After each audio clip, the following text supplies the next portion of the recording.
2 integrantes da Guarda Nacional foram baleados e socorridos em estado grave após um ataque nesta quarta-feira, perto da Casa Branca em Washington. A sede do governo dos Estados Unidos chegou a ser colocada em lockdown e uma pessoa foi presa. Em uma rede social, o presidente americano Donald Trump afirmou que o atirador é um animal que pagará um preço muito alto. Fred, o que a gente sabe de fato até então do que aconteceu nesse atentado?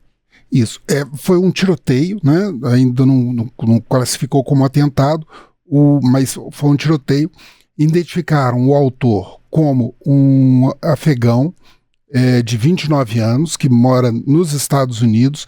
Ele trabalhou por quase 10 anos acompanhando as forças de ocupação dos Estados Unidos no Afeganistão.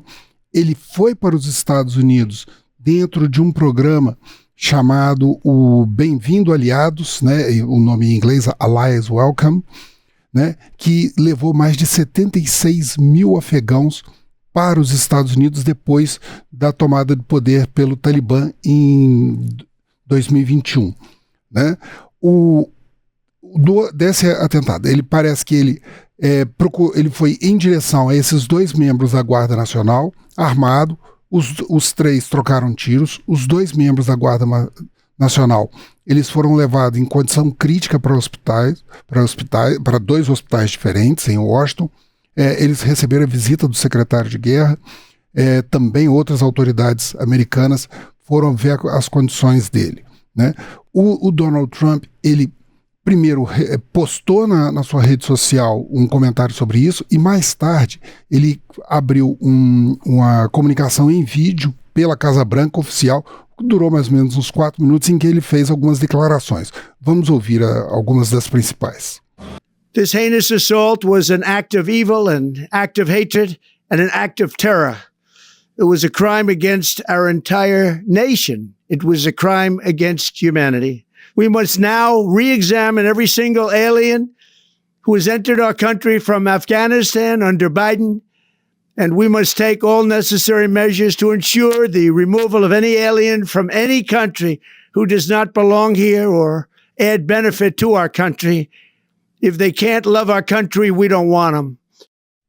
Voltou essa agenda de imigração, que é uma agenda ali do presidente dos Estados Unidos, né, Fred? Sim, uma promessa de campanha. E ele, nessa declaração, ele foi além. Ele falou que esses imigrantes indesejados são a principal ameaça à segurança nacional dos Estados Unidos. Né? Ele citou, inclusive, meio sem uma ligação direta com o ataque, né? A comunidade somali em Minnesota.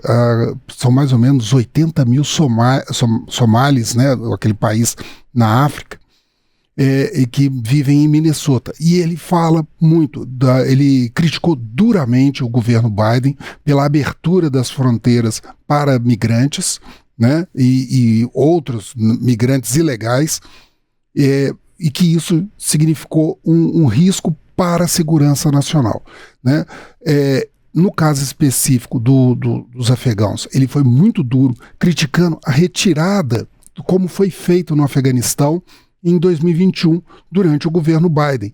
A gente lembra daquelas imagens de centenas de afegãos pendurados nos aviões, tentando uma vaga em aviões militares ou civis dos Estados Unidos no aeroporto de Cabul e na base aérea de Bagram, tentando sair do país por causa da perseguição dos talibãs. Né? Houve uma confusão imensa.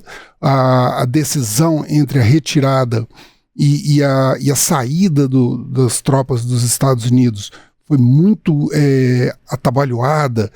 O governo Biden sofreu muitas críticas na época.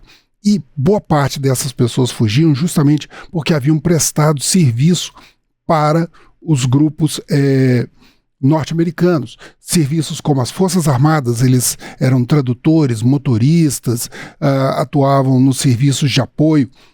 Há uma informação de que esse autor do ataque a tiros aos 2 membros da Guarda Nacional teria prestado serviço, inclusive à agência de inteligência, a CIA, durante o período da ocupação. Né? Ele passou esse período, ele chegou em 2021 nos Estados Unidos e conseguiu o asilo dentro desse programa que é um programa que também não está completamente fechado. Boa parte desses afegãos, né, mais ou menos 76 mil que eu falei, que foram levados para os Estados Unidos, alguns deles continuam na área de transição, seja no Oriente Médio, seja na Europa, numa espécie de um limbo, né, jurídico e territorial. Eles não conseguem mais voltar para o Afeganistão e ainda não conseguem entrar nos Estados Unidos. E o Donald Trump, ele levou muito à carga isso, né? A gente lembra, por exemplo, os afegãos, eles entraram naquela lista de junho de 12 países que foram proibidos de enviar pessoas para receberem vistos nos Estados Unidos. Esses são países como o Afeganistão, Mianmar, que é a antiga Birmânia, Chad, República do Congo, Guiné Equatorial, Eritreia, Haiti, Irã, Líbia, Somália, Sudão e o Iêmen, né? Então, há uma parte muito forte desse componente, né, dessa resistência à imigração, que é uma promessa de campanha, tanto pelos riscos que o Donald Trump e os republicanos associam à segurança nacional e à segurança, falando no ponto de vista de criminalidade, quanto também a questão dos empregos, que ele vem do contexto do movimento MAGA, né? Fazer a América grande novamente. Agora, tem um segundo componente nesse caso de ontem, né? E que hoje ainda continua em andamento. É a questão da Guarda Nacional. Há mais ou menos uma semana, uma juíza federal no Distrito de Colômbia havia emitido uma ordem para a retirada desses 2.200 membros da Guarda Nacional que foram enviados por Donald Trump para o Distrito de Colômbia, onde Washington fica, né, para combater a violência. O Distrito de Colômbia é também governado por um adversário político por uma adversária política de Donald Trump, né, que é democrata. E ele havia falado do crescimento da violência dentro da cidade e ele precisava fazer essa intervenção. Essa juíza federal determinou que fosse retirada a tropa federal, que não havia justificativa legal para essa intervenção, e deu um prazo de 21 dias. Com o tiroteio, o que aconteceu é que foi determinado o envio de mais 500 membros da Guarda Nacional para a região, o que leva a essa situação dessa imposição novamente da federalização e o acirramento do conflito político entre republicanos e democratas nessa região. E aí nós vamos acompanhar como vai ficar também esse aspecto político. Queria aqui só convidar você que está aqui nos acompanhando a participar da nossa enquete, que a gente perguntou a sua opinião sobre essa questão da restrição ali que o presidente americano fez, a questão ali dos vistos, da migração de imigrantes afegãos. E aí a gente perguntou, a suspensão dessa imigração aumenta ou não a segurança? Vou dar o resultado parcial aqui da nossa enquete. 71% acredita que sim, pode ser uma medida preventiva, 16% acredita que não, que é só uma reação política, e 13% fala que não muda em nada na segurança. Fred, analisando, é muito mais um contexto, como você mesmo falou, de uma questão política, de uma agenda, uma promessa de campanha, do que, de fato, ali na questão da segurança, né? Ele coloca todo imigrante como um potencial, todo imigrante ilegal, né? Como um potencial risco à segurança diária da população americana, né, pela criminalidade. Os dados do próprio FBI e da Agência de Segurança Interna não comprovam esse grande índice de criminalidade por meio dos migrantes, né, mesmo os ilegais. Mas é uma associação forte e responde a uma demanda do eleitorado norte-americano em relação ao combate à violência.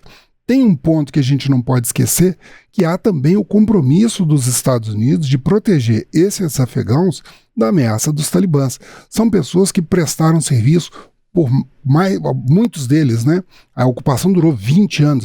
Esse rapaz que foi acusado, a gente não sabe a motivação ainda, não foi detalhado por que ele cometeu esse ataque, né?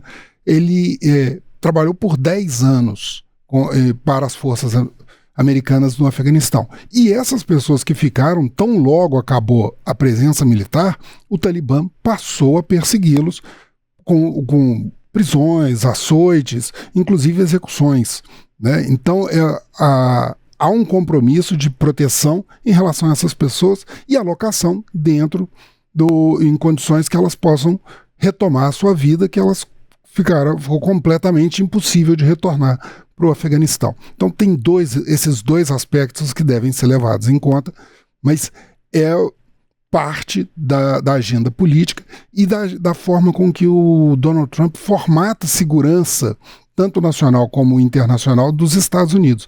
Ele coloca de forma muito clara que a segurança dos Estados Unidos depende de um fortalecimento da população americana nativa, né? Garantir emprego para essas pessoas, garantir segurança para os americanos nativos, né?